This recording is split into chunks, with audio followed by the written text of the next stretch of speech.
자, 그럼 이제 6장 트러스에 대한 설명을 드리겠습니다. 먼저 이 트러스에서 여러분들이 공부해야 되는 사항은 뭐 간단하게 정리하시게 되면 먼저 정의, 가정, 종류, 그 다음 해법. 물론 이제 여러분들이 앞으로 어떤 트러스 부재, 임의 부재 하나를 갖다 설정했다라고 치면 부재력을 해결하는데 이제 기본적으로 이제 여러분들이 좀 중점을 두셔가지고 공부를 해야 되는 부분이 되겠죠. 그 다음에 영양성. 그런데 트러스에 대한 영양성에 대해서는 여태까지 출제 경향을 보게 되면 근자, 최근 문제들 갖다가 보시게 되면 이 영양성에 대한 문제는 거의 출제 빈도가 작기 때문에 이 트러스에 대한 영양성에 대해서는 여러분들이 교재에 있는 내용 정도만 갖다가 혼자서 개인적으로 숙지를 하도록 하시고 크게 그 어떤 출제 경향이 낮으니까 여기 설명에서는 빼도록 하겠습니다. 자, 그럼 먼저 정의부터 이제 교재를 보면서 말씀을 드리겠습니다.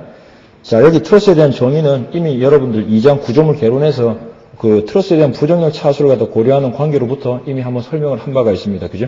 그래서 먼저 그 트러스 정의를 읽어보시게 되면 두 개선 직선제 양단 끝을 마찰이 없는 힌지로서 삼각형 형상을 결합하여 만든 구조물을 갖다가 트러스라고 한다라고 하는 그 관계를 이미 알고 있습니다. 물론 그 앞부분 내용을 갖다 쭉 보시게 되면 그 두 번째 트러스 해법상의 가정사항에 대한 어떤 그 키워드만을 갖다가 쭉 나열한 것들이 결국 트러스에 대한 어떤 정의라고 생각하시면 되겠습니다. 그래서 첫 번째 트러스 정의에 대한 관계를 갖다가 잘 기억을 하시고 두 번째 사항인 트러스 해법상의 가정사항을 갖다 한번 보도록 하겠습니다. 먼저 모든 부재들은 직선제로 형성이 되어 있다. 그 다음 두 번째 모든 절점은 부재와 부재 연결 부분은 어떤 마찰 없는 힌지로 연결이 되어 있고 셋째 모든 힘은 절점에만 작용하는 것으로 가정을 한다. 그 다음 넷째 모든 외력의 작용선은 트러스와 동일 평면 내에 있는 것으로 가정한다. 그 다음 다섯 번째 모든 트러스 부재의 어떤 부재력은 축 방향력만 존재한다 하는 것이 이 트러스 부재를 해석하는 데 있어서의 가정사항들이 되겠습니다. 그래서 여태까지 공부했던 어떤 보라든지 라면과는 어떤 상이하게 내력이 어떤 부재 단면에 대해서 가로, 세로, 회전되는 내력들이 다 존재하는 것이 아니라 이 트러스라고 하는 것은 부재력이 뭐만 있다? 축 방향만 있다는 것을 갖다가 다시 한번 기억하시기 바랍니다. 그 다음 셋째 트러스의 종류, 생긴 모양 형태에 따라 가지고 다음과 같이 교재에 있는 바처럼 어떤 트러스 부재들을 갖다가 쭉 나열하고 있는데 한번 쭉 보시게 되면은 크게 문제가 없을 거로 생각이 됩니다. 그 다음에 여러분들이 이제 조금 어떤 중점을 두어가지고 공부해야 되는 상황이 될 텐데 이 부재력을 갖다 고려한다라고 치면 어떻게 해야 될 것인가 그 관계에 대해서 이제 조금 설명을 갖다가 중점적으로 하도록 하겠습니다. 먼저 트러스 부재를 갖다 해석하는 방법으로는 이처럼 절점법과 단면법 크게 두 가지가 있습니다. 그 두 가지에 대한 얘기를 갖다가 지금 칠판에 보여주고 있는 형태의 그림으로부터 이제 여러분들한테 다 설명을 드리도록 하겠습니다. 물론 여러분들 교재 93페이지에 있는 그 구조물 갖다가 보시면 되겠습니다. 자, 먼저 이 트러스를 갖다 해석하는 방법은 절점과 단면법이 있다라고 했는데 가장 간단하게 트러스의 어떤 해법 종류는 그 부재력을 고려하려고 하면 우리가 보에서 했던 것처럼 어떻게 해야 된다?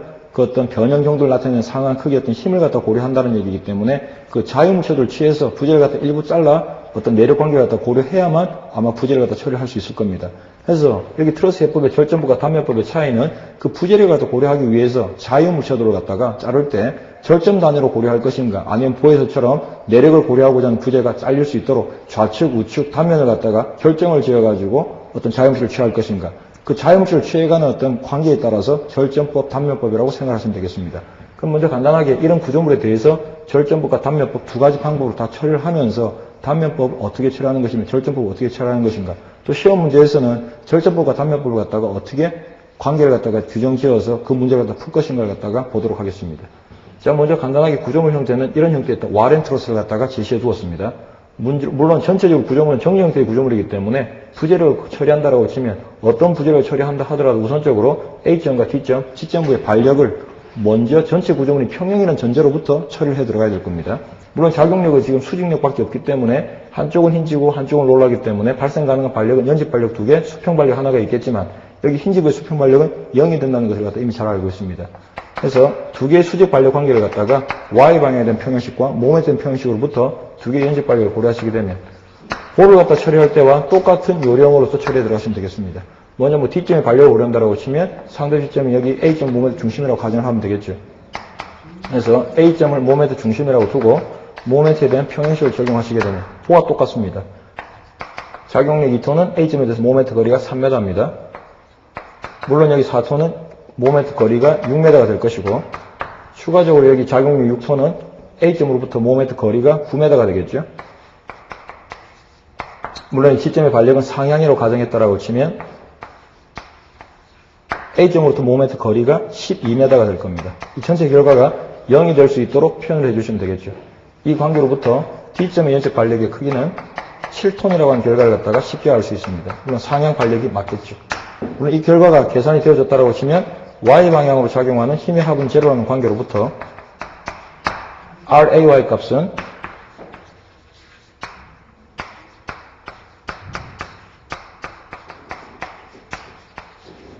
추가적으로 고려가 될 텐데 RDY라고 하는 값은 이미 앞선 계산에서 7톤이라는 결과를 얻어냈습니다. 고로 A점의 연적 반력은 5톤이라고 하는 결과를 갖다가 쉽게 해결할 수 있을 겁니다. 그래서 이처럼 이 트러스 부재의 반력은 전체 구조물이 정경이기만 하면 보에서와 같은 방법으로서 모멘트 평형식과 Y방향 평형식으로부터 각각 5톤, 7톤이라고 하는 것을 갖다가 잘 알 수가 있을 겁니다. 자, 이렇게 먼저 절전법을 사용을 하시든 단면법을 사용을 하시든 T점의 반력을 먼저 이렇게 평형식을 적용해서 해결했다라고 치면 먼저 절전법에 대한 관계를 갖다 설명드리겠습니다. 우선적으로 제가 여러분들한테 이해를 돕기 위해서 이 전체 트러스 부재를 갖다가 절점과 부재 단위로서 모든 관계를 갖다가 자유음체도로 다 분해를 했습니다. 그러면 5개의 주어진 절점과 7개의 부재 형태로서 전체 12개의 자유음체도를 갖다 지금 나타내려고 합니다.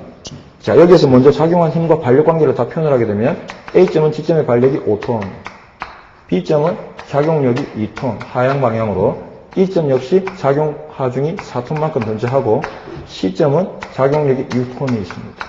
여기 T점에서는 반력이 상향으로 7톤이 존재하는 형태가 되겠죠. 그 다음 각각의 12개의 자유물차도가 역시 어떤 상태? 평형 상태가 되기 위해서는 절단단면 일체 전부 다 부재력들을 갖다 표현해 주셔야 되는데 부재력은 뭐밖에 없다고 그랬죠? 축방향만이 존재한다고 했습니다. 그래서 모든 관계로부터 요소에서 밖으로 인장 방향으로 표현을 해주시게 되면 이게 축방향 인장 내력에서 양의 내력이 되겠습니다. 전체를 갖다 요소로 보았다라고 치면 절점으로부터 밖으로 인장 변형을 유발시키는 내력들이 전부 다 축방향 양의 내력이 되겠죠. 압축 변형을 일으킨다라고 치면 음의 변형이 되겠지만, 그래서 내력은 항상 어떻게 양의 변형을 유발시키는 관계로서 표현을 해주고 연산을 해서 양의 값이 나오면 그거 자체로 양의 값이, 음의 값이 나오면 그거 자체로 음의 값이 될 수 있도록 설정해주면 된다고 했습니다.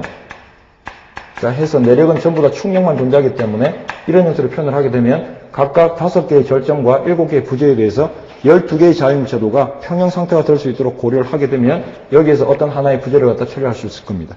물론 여기서 제가 지금 처리하려고 하는 것은 이런 간단한 트러스 부재에 있어가지고 B점과 C점을 연결하는 요 부재 하나에 대한 내력 관계만 갖다 처리하려고 합니다. 물론 여기서 부재 명칭들을 간단히 설명드린다라고 치면 전체적으로 직선제들이 여러 개 7개가 지금 형성이 되어 있는데 상단에 있는 부재, 하단에 있는 부재, 우리가 마치 보와 같이 생각할 수 있는 가로 부재를 갖다 현재라고 하고 위에 있는 이 현재를 갖다 우리는 상현재, 하단에 있는 이 현재를 하현재라고 얘기를 합니다.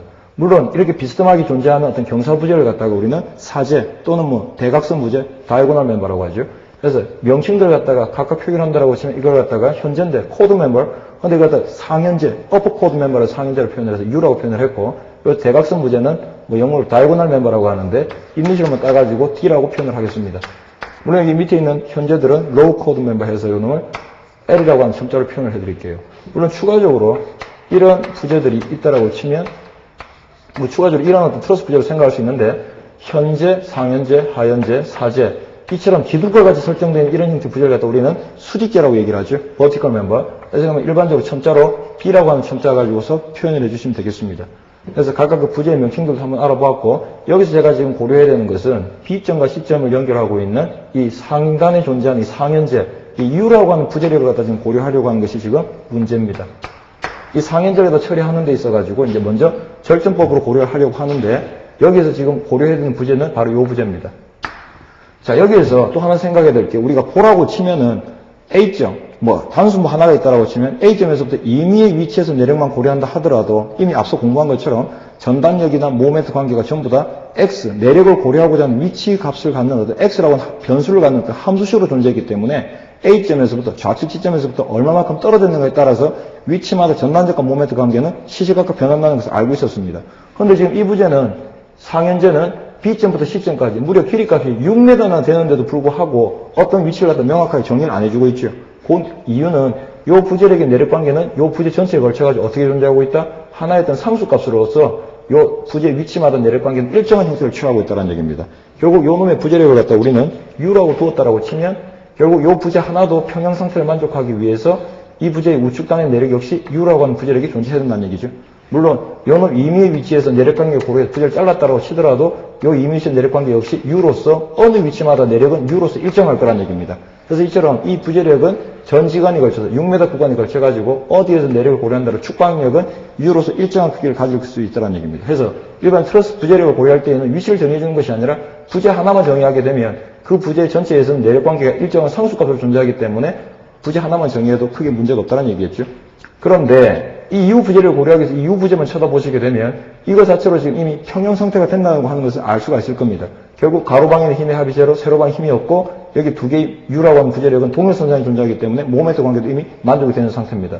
그런데 평형 상태는 만족을 하는 반면 이 U라고 하는 부재력을 처리하기 위해서 내가 써먹을 수 있는 수학적 조건식은 하나도 없다는 얘기죠. 그래서 경우에 따라서 이제 평형 상태라고 두게 되면 써먹을 수 있는 식이 있는가 없는가 따져봐야 되는데 이것이 이제 특수한 경우로서 어떤 내가 적용할 수 있는 평형식은 하나도 없다는 얘기입니다. 평형 상태 만족하지만 헌데 여기 부재력이라고 하는 이 지금 제가 노랗게 표현하고 있는 이 내력들은 부재를 갖다 이렇게 자유물체로 잘라서 나온 내력 관계들이기 때문에 전체 12개의 자유물체를 다 붙여버리게 되면 실제 구조물과 똑같은 상태가 되어야 된다는 얘기겠죠.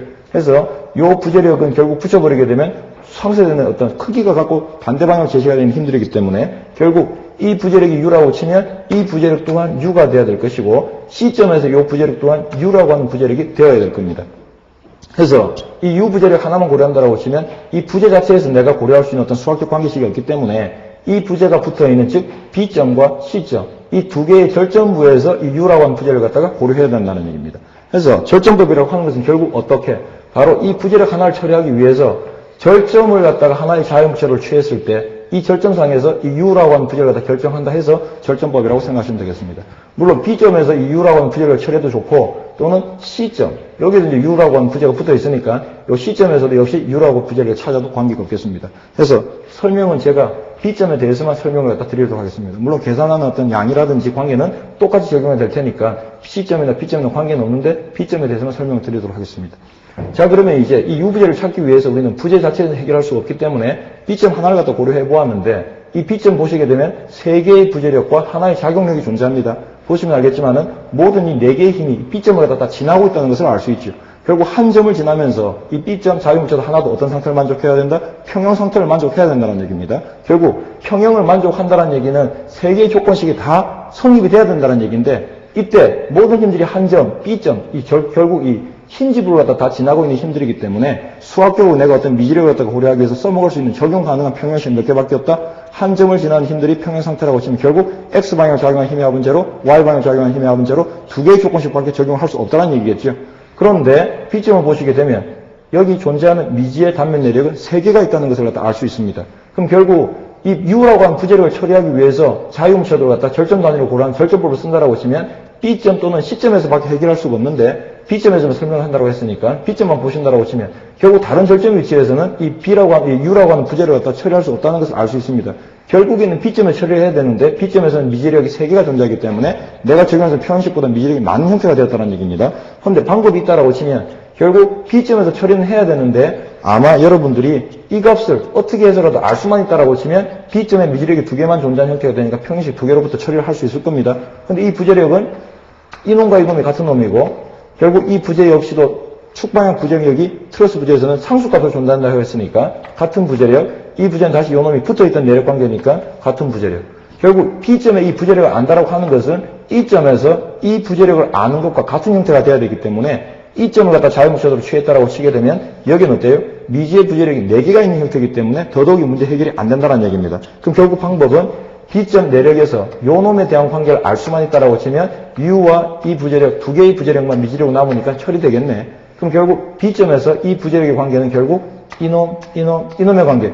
결국 B점에서 이 부재력이라고 하는 것은 A점에 있어가지고 이 부재력을 아는 것과 같은 얘기가 되겠죠. 결국 B점에서 이 부재력을 안 연후에 B점에서 평형식 2개로부터 U 부재력, 이 부재력을 고려한다는 얘기는 결국 A점에서 이 부재력을 갖다 먼저 해결이 된 연후에 B점에서 이후 부재를 찾을 수 있는 그런 어떤 절차를 밟아야 된다는 얘기겠죠. 그래서 결국 이런 어떤 절점부 관계를 갖다 보시게 되면 결국 트러스 부재를 갖다 가만히 관찰을 하시게 되면 어떤 형태가 되었든 정정 형태이기만 하다라고 치면 결국 전체 부재상에서 절전법으로부터 어떤 이미 하나의 부재를 처리한다는 얘기는 그 부재만 잘라서 또는 그 부재가 매달려 있는 절전 위치에서만 평형식을 적용한다라고 치면 내가 적용하는 수학적 관계식은 2개밖에 없는데 3개 이상의 부재가 매달려 있다는 것을 알 수 있다는 얘기입니다. 어디서부터? 결국 트러스에 있어서 절점을 적용하게 되면 절점 하나가 자유무차도이기 때문에 거기에서 우리가 평형식을 더 적용할 수 있는 관계식은 x, y에 대한 평형식 2개밖에 없기 때문에 결국 어디에서 미지의 부재력이 2개만 매달려 있는 부재의 끝단 위치에서부터 처리할 수밖에 없다는 얘기입니다. 그러다 보면 여기서부터 부재력을 순차적으로 처리를 하시게 되면은 계산량이 엄청나게 많아진다는 얘기겠죠. 그래서 일반적으로 아마 여러분들이 문제를 갖다 접하시게 되면 어떤 부재 하나를 정해 주시게 되면은 대부분 단면법으로 처리하도록 하고 절전법은 지금부터 이제 설명한 얘기를 갖다 듣고 어떤 경우에 그 방법이 적합한 걸 갖다 한번 보도록 하겠습니다. 자, 그래서 이러한 연유들로 먼저 U라고 하는 부재를 찾기 위해서는 그 부재 또는 그 부재에 매달리는 B점, C점에서부터 처리하는 것이 아니라 평형식을 갖다가 절점 단위로 고려하게 되면 자유무차도 상에서 고려할 수 있는 평형식 몇 개밖에 없다? 2개밖에 없기 때문에 부재 끝단부에서부터 처리해야 된다는 얘기입니다. 그래서 우선적으로 A점에 대해서만 설명을 드리도록 하겠습니다. 그래서 U 부재를 찾기 위해서는 할 수 없이 어디에서부터? A점에서부터 해결할 수밖에 없다. 그래서 먼저 A점에서 고려하시게 되면 자유무차도를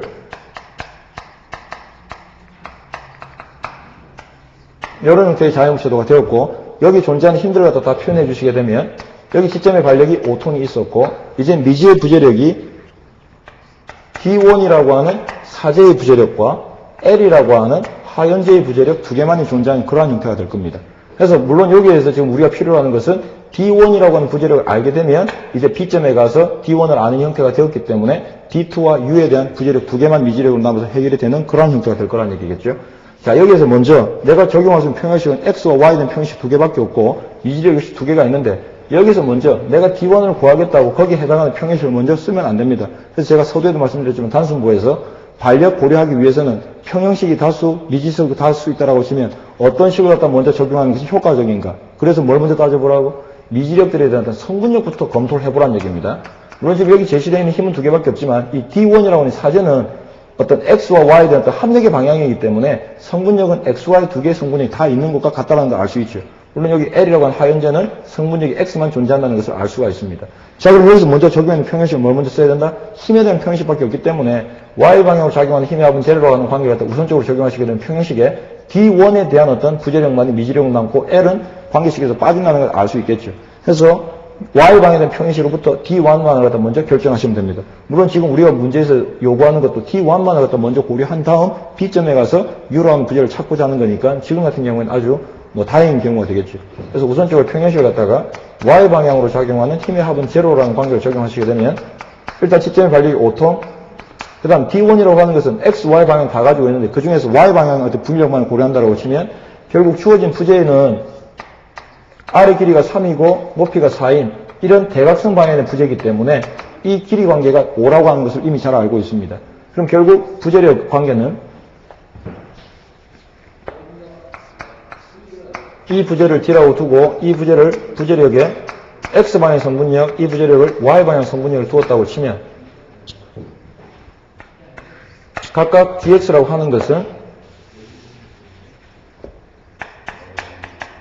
결국 주어진 D의 5분의 3배만큼이 될 것이고 Y방향 성분력은 주어진 D의 5분의 4배만큼이 된다는 것을 갖다가 쉽게 알 수가 있습니다.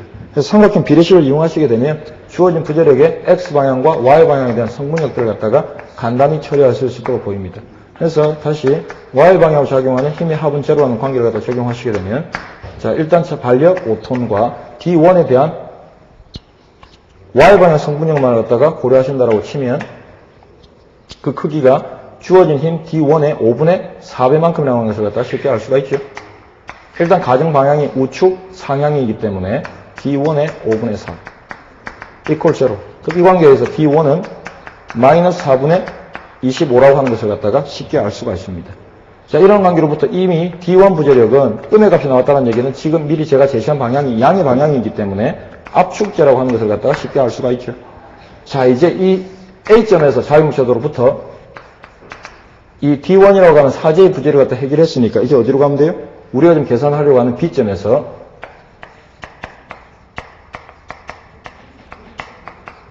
상현재의 부재력을 갖다 찾으러 들어가면 되겠습니다. 자, 그럼 여기 B점이라고 두시게 되면 여기 이제 우리가 알고 있는 힘은 작용력 2톤이 있었고 여기 D1이라고 하는 사제의 부재료는 이미 알았죠. 얼마? 압축 4분의 25.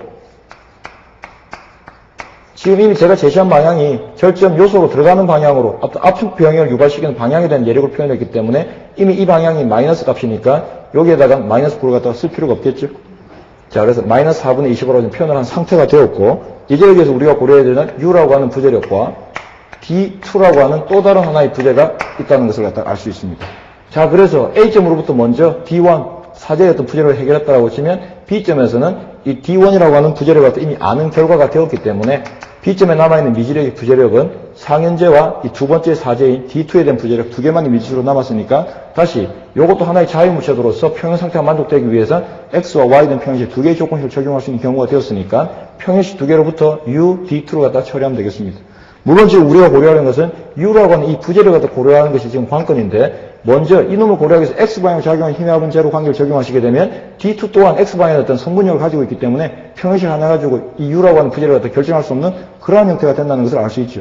그래서 우리가 지금 고려하고자 하는 건 관계없이 어떤 평형식을 먼저 써야 될 것인가, 내가 찾으려고 하는 관계에 대한 어떤 평형식을 먼저 적용하는 것이 아니라 먼저 성분력부터 검토를 해보라고 했습니다. 해서 따져보았더니 U 부재력은 X방향의 성분력이 반면 D2는 X, Y 두 개의 성분력 다 갖고 있는 합력의 방향이다. 고로 여기서 내가 먼저 적용할 수 있는 평형식은 미지력이 하나만 존재하는, 즉 Y 방향에 성분력이 있는 D2에 대한 관계를 갖다 우선적으로 결정을 하셔야 됩니다. 그래서 이놈을 먼저 알고 나서 다음에 할 수 없이 U라는 부재력을 갖다 계산을 하는 두 번 계산을 해 들어가는 어떤 좀 복잡한 관계지만 항상 평형식은 어떻게 성분력들 중에서 X, Y 힘에 대한 평형식밖에 사용할 수가 없기 때문에 하나만 성분력이 존재하는 경우에 대한 평형식을 우선적으로 적용하시라. 그래서 먼저 미지력들에 대한 성분력부터 따져보는 것을 갖다가 우선적으로 여러분들이 검토를 하셔야 됩니다. 자, 그래서 먼저 Y 방향에 대한 평형식을 갖다가 먼저 적용하시게 되면 주어진 D1 4분의 25. 역시 모든 관계들은 대각선 부재들은 X방의 성분력은 5분의 4, Y방의 성분력은 5분의 4로서 똑같은 어떤 삼각형 비를 가지고 있을 테니까 작용력 2T. 일단 D2는 제시된 방향이 하향 우측이니까 Y방에 대해서 마이너스 D2에 Y방의 성분력이 얼마? 5분의 4. 이퀄 제로라고 쓰시면 자, D2의 관계는 얼마가 돼요? 4분의 15가 된다고 하는 것을 갖다가 쉽게 알 수 있습니다. 물론 그 결과가 플러스 값이 나왔다는 얘기는 D2 부재는 결국 뭐다? 인장에 저항하는 인장제구나 하는 것을 알 수 있다는 얘기겠죠. 그래서 이런 관계로부터 D2 부재력까지 해결이 되어졌다라고 치면 이제 마지막 안 써먹은 하나의 식이 있죠. X방향으로 작용하는 힘의 합은 제로. 이 관계식을 갖다가 추가적으로 한 번 더 고려하시게 되면 먼저 D1 알고 있는 값에 대해서 4분의 25에 X방의 성분력이 얼마? 5분의 3. 다음 U, 우리가 지금 고려하려고 하는 것. 일단 우측으로 제시를 했으니까 주어진 방향대로 플러스 U라고 두었습니다. 그 다음 D2는 주어진 방향이 하향 우측이니까 그대로 그냥 플러스 우측 방향이니까 D2에 얼마? 5분의 3이라고 두면 이 관계가 0이 될 수 있도록 처리해주면 되겠죠. 물론 이제 미지수가 U, D2가 있지만 D2는 이미 앞에서 계산이 되어졌죠. 그래서 D2는 이미 4분의 15인 관계를 알고 있으니까 대입을 해주시게 되면 우리가 처리하려고 하는 U만이 미지력으로 남고 나머지 텀들을 갖다 전부 다 우변으로 넘기게 되면 이 관계가 마이너스 4분의 15가 되고 이 관계가 4분의 15가 들어가게 되면 마이너스 4분의 9가 되겠죠. 그래서 이 결과로부터 마이너스 6이라고 하는 결과를 얻을 수가 있을 겁니다. 그래서 이처럼 U 부재력 하나를 구하기 위해서 이렇게 절전법을 갖다 쓰시게 되면 먼저 B점에서는 D1, D2, U 이렇게 세 개의 미지력이 부재력이 존재하기 때문에 절점 하나의 작용 힘들이 평형 상태라는 어떤 전제로부터 평형식은 두 개밖에 쓸 수가 없습니다. 그래서 먼저 B점에서 해결할 수 있는 것이 아니라 우선적으로 부재력을 갖다가 평형식 두 개가 처리할 수 있는 절점 부인 어디 A점에서부터 먼저 D1이라는 관계를 갖다 결정을 하게 되면 B점에서 D1의 관계를 이미 아는 형태가 되었기 때문에 다시 B점에 와서 어떻게 D2와 U에 대한 관계로부터 U 관계를 갖다 계산이 들어가는 이러한 절차를 밟아야 된다는 얘기입니다. 그래서 이처럼 간단하게는 트러스 부재인 와렌 트러스 하나에 대해서 U라고 하는 상현제 하나를 갖다 절전법을 처리하는 관계를 갖다 쭉 쫓아오게 되니까 아주 간단한 형태이지만 벌써 자유무체도를 갖다가 두 번을 그려야 되고 평형식은 무려 세 번을 적용해야 해결할 수 있는 형태였던 해법이라는 얘기입니다. 그래서 어떤 부재를 갖다가 하나를 갖다 명확하게 정의를 해주고 그 부재력의 크기가 얼마인가 갖다가 따지는 형태였던 문제가 출제가 된다라고 치면 절전법은 사용하면 안 되겠죠. 그러면 이제 절전법의 어떤 사용하는 방법에 대해서는 조금 이따 설명하기로 하고 그러면 이 방법이 안 되면 단면법을 결국 사용을 해야 된다는 얘기인데 이 절전법에 비해서 단면법은 어떠한 장점이 있는가를 한번 보도록 하겠습니다. 자, 그럼 똑같은 구조물에 대해서 역시 U라고 하는 저 상현제의 부재를 갖다가 취하도록 하는데 단면법을 쓰겠습니다.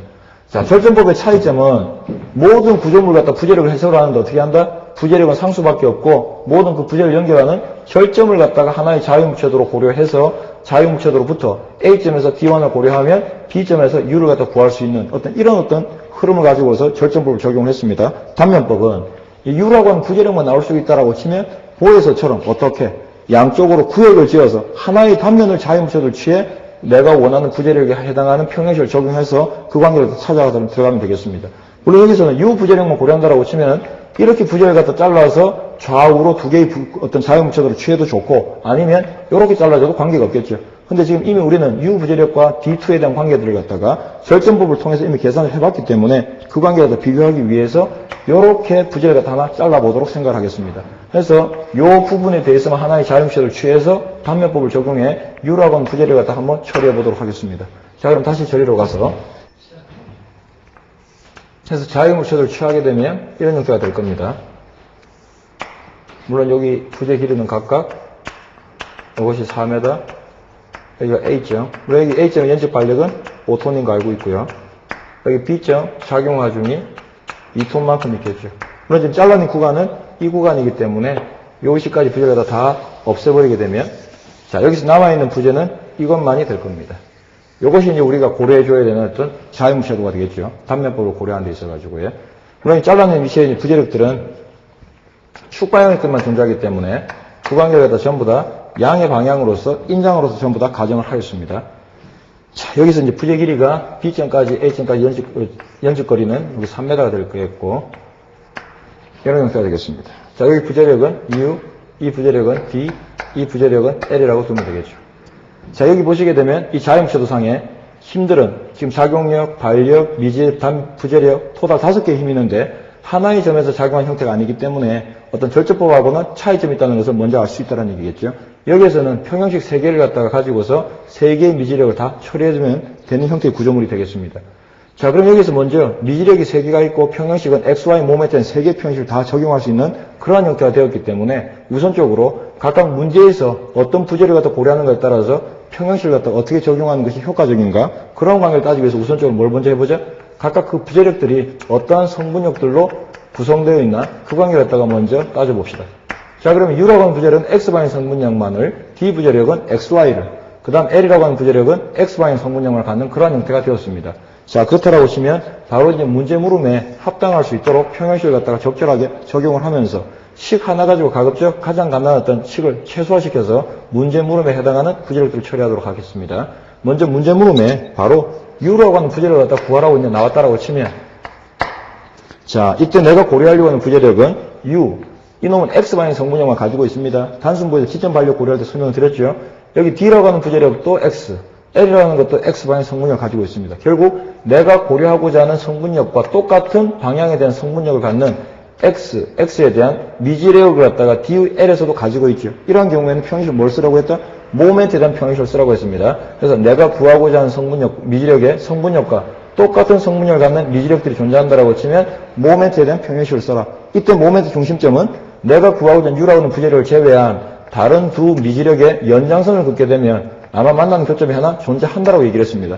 물론 여기에서 자유무채도는 이것만이지만 요놈 위치는 내가 어디가 그 절점의 위치가 어딘지 이미 잘 알고 있는 위치죠. 아마 잘라서 없어진 이 점의 위치가 바로 될 겁니다. 그래서 모멘트 중심은 평형식을 쓸 때 부재 내부, 즉 자유무채도 상위 절점이 되든 자유무채도 밖이 되었든 구조물 밖이 되었든 그 위치만을 갖다 명확히 알 수 있다라고 하시면 관계가 없다 그랬다 그죠? 물론 자유무채도 요거밖에 없지만 요 이점 위치가 어딘지 명확히 알고 있고 그 절점의 위치만을 갖다가 모멘트 중심으로 고려를 하겠다라는 얘기입니다. 자, 그러게 되면 여기를 모멘트 중심이라고 두면 D와 L은 그 부재력이 존재한다 하더라도 모멘트 중심을 지나기 때문에 관계식이 빠져버릴 거란 얘기입니다. 물론 상대적으로 D라고 하는 이 부재력을 갖다 먼저 고려한다라고 치면 U 부재력, L 부재력은 성분력이 X방향에 대한 성분력밖에 존재하지 않기 때문에 D만이 유독 어때요? Y 방향에 대한 성분력을 포함하고 있는 형태가 되었죠. 그리고 D 부재력만 고려한다라고 치면 Y 방향으로 작용하는 힘의 합은 제로라는 평행식을 갖다가 적용하시면 되겠고, 다시 L이라고 하는 부재력을 고려한다라고 치면 L 부재력은 성분력이 X 방향 성분력을 포함하고 있다. U도 D도 전부 X 방향 성분력을 가지고 있으니까 결국 모멘트 평형식. 이때 모멘트 중심은 L을 구한다고 치면 다른 두 힘의 교점인 B점이 모멘트 중심이 돼야 되겠다는 얘기입니다. 그래서 그러한 관계로부터 부재력 각각 미지력들에 대한 어떤 성분력을 갖다 검토했다라고 치면 문제 물음에 U가 나왔다. XX. 모멘트 중심은 있죠. 그래서 모멘트 평형식을 갖다가 적용하시면 됩니다. 중심은 U를 제외한 다른 두 힘의 미지 부재력들에 대한 교점이 이 점을 모멘트 중심으로 취하겠다. 이때 시계 방향을 양의 방향으로 고렸다라고 치면, 자, 여기까지 위치는 A점으로부터 얼마만큼 떨어져 있는데 6m만큼 떨어져 있다는 것을 갖다 이미 알고 있죠. 그래서 그 관계를 갖다 모멘트 평형식을 바로 적용을 하시게 되면 반력 5톤은 이 점에서 시계 방향으로 5 곱하기 6만큼 모멘트 거리를 갖게 되고, 작용력 2톤은 반시계 방향으로 모멘트 거리는 3이 되겠죠. 물론 여기에서 U라고 하는 이 점에 대해서 이미 제시된 방향이 우측 방향 인정력으로 표현이 되고 있기 때문에 역시 시계 방향으로서 모멘트 거리는 4가 되겠습니다. 그래서 이 관계로부터 U 부재력은 그 크기가 얼마가 되는가 하니까 결국 마이너스 6이 된다고 하는 것을 갖다가 쉽게 알 수가 있죠. 그래서 이렇게 단면법을 적용하시게 되면 평형식 한 번으로서 간단히 그 부재력을 갖다가 처리할 수 있는 그런 경우가 된다고 생각이 됩니다. 그래서 앞으로 이제 어떤 부재력을 하나 딱 정의를 해주고 그 부재력에 대한 정확한 크기만을 갖다 따진다라고 치면 이처럼 단면법을 적용하시는 것이 아마 효과적일 거라고 생각이 됩니다. 자, 이제 추가적으로 D와 L까지 다 고려한다라고 치면, 자, D 부재력은 이놈만이 Y 방향 성분력을 갖고 있다는 것을 이미 잘 알고 있기 때문에 U와 L은 X 방향 성분력이 존재하지 않는, Y 방향 성분력이 존재하지 않는다, 그죠? 그래서 Y 방향으로 작용하는 힘의 합은 제로라는 관계를 갖다 적용하시면 반력 5톤이 상향, 작용력 2톤이 하향, 그 다음 D만이 밑으로 하향 우측으로 가정이 되었으니까 마이너스 D에 요거 D1이라고 두었지, D2라고 두었죠. D2라고 두면 D2에 5분의 4. 삼각형 비례식은 다 똑같이 구조물들에 대해서 적용이 되고 있는 상태니까요. 그래서 이 관계로부터 D2는 4분의 15라고 하는 관계를 갖다가 쉽게 알 수가 있습니다. 그래서 역시 아까 절전법을 통해서 고려한 어떤 U 부재력과 D 부재력이 이미 똑같은 결과로 제시가 됐다는 것을 알 수가 있습니다. 물론 마지막으로 여기 L 부재력, 하연제에 대해서까지 고려하게 되면, 자, L이라고 하는 부재력도 그 성분력이 X방향 성분력만 존재하고 U와 D2도 전부 X방향에 대한 성분력을 포함을 하고 있기 때문에 모멘트에 대한 평형식을 쓰시면 됩니다. 이때 모멘트 중심점은 다른 두 부재력 U와 D2의 교점이 B점을 모멘트 중심이라고 두면 되겠죠. 그래서 이렇게 모멘트 평형식을 다 적용하시게 되면 여기는 이제 두 개의 부재력과 아울러 2톤까지 모멘트 중심을 지나는 그러한 형태가 되었기 때문에 반력과 여기서 내가 고려하려고 하는 하연제 L이라고 하는 부재력에 대한 관계만이 모멘트식에 포함이 될 겁니다. 그래서 5톤은 B점에 시계 방향 회전력이니까 모멘트 거리가 3. 그 다음 하연제 L은 B점에 대해서 반시계 방향. 그래서 이 관계로부터 하연제의 부재력은 플러스 4분의 15가 된다고 하는 것을 쉽게 알 수가 있습니다. 여기서 보다시피 U 부재력만 고려하기 위해서 평형식을 적용했을 때 미지력이 U만 포함이 되어 있고 D2라고 하는 사제만 고려한다라고 치면 역시 거기에 관계된 평형식을 보시게 되면 D2만이, 역시 L만 고려한다라고 치면 여기 관계된 평형식을 보시게 되면 L만이 각각 그 문제 물음에 해당하는 미지력들만 평형식에 포함되는 형태로서 그 평형식을 갖다가 적절하게 처리한 그런 형태라고 생각하시면 되겠습니다. 그래서 이처럼 단면법이라고 하는 것은 문제상에 어떤 부재 하나를 정의했을 때 평형식 하나로서 그 어떤 미지력들에 대한 어떤 성분력들을 갖다 잘 파악이 되었다라고 치면 평형식 하나로서 간단히 처리할 수 있는 그런 형태의 문제라고 생각하시면 되겠습니다. 자, 그래서 이렇게 절전법과 단면법에 대한 설명을 갖다가 이렇게 마치도록 하고, 절전법에 대한 그 어떤 문제를 갖다 해결한다라고 치면 어떠한 경우에서 절전법을 사용하는 것이 좀 효과적일까, 그런 얘기를 갖다가 계속 하도록 하겠습니다.